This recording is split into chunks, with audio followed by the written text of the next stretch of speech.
hopefully that is the first of many. We're out here with YoungeDyke from MUCC. It is officially bass season, but we'd normally be doing this before the regular bass season started.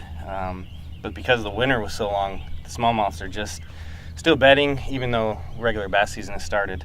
But what we're doing today is something that really represents citizen-initiated change. We were not allowed to catch or fish for bass prior to the start of the bass season, which starts the Saturday before Memorial Day.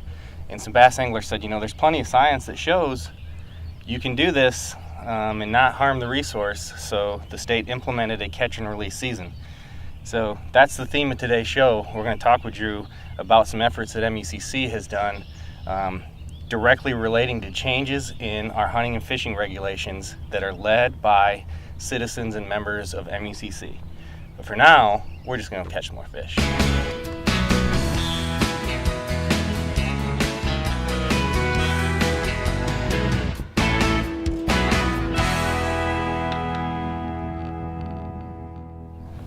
All right, so this is kind of the deal. We have to because there's not a ton of them up on the beds right now, we'll just kind of float around and see. I see a couple, but while we're waiting, tell me a little bit about, first, MUCC, what it is, and then why is it important that you have an organization like that? Because like I said, what we're doing right now didn't exist until some bass fishermen, got with the legislature and changed the law.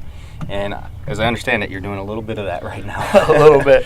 So Michigan United Conservation Clubs is an umbrella group for about 50,000 sportsmen in Michigan, including about 250 of the local rod and gun clubs. And we were really founded on the basis of sound science, making sure that we're making conservation decisions based on science, based on biology, taking the politics out of it. Our mission is uniting citizens to conserve, protect, and enhance Michigan's natural resources and outdoor heritage, and we're really mission-driven, and everything we do is based on that mission. Right. So what's going on right now that relates to what we're talking about today? You have a citizen-initiated law. Absolutely. It's probably the biggest thing we've done since 1996 as a sportsman's community. So this is a Scientific Fish and Wildlife Conservation Act. Name really kind of says it all, but it includes three main things. We're going to make sure that when we name game species and issue fisheries orders, that's done at the Natural Resources Commission, and they have to use sound science when they do it. This is going to make sure that we protect our hunting and fishing rights from radical groups like the Humane Society of the United States. This is also going to include a $1 million appropriation to help combat invasive species like Asian carp. And one thing that is extremely important, especially right here after Memorial Day, this is going to make sure that we keep hunting and fishing licenses free for our active troops when they come home on leave. Right. Why now? What triggered this? What's happened that we have to have this type of action? So, this is really started by the wolf hunt, but it's not just about the wolf hunt. As you know, the Humane Society of the United States is going to attack any hunting right in the United States that thinks it can get away with. So when we named wolves as a game species, and by the way, in Michigan, they're over 3 times over their recovery limit. We're not trying to take them out. We're just trying to make sure that we have hunting as a management tool. So we had to name them as a game species. The Humane Society came in, started referenduming that.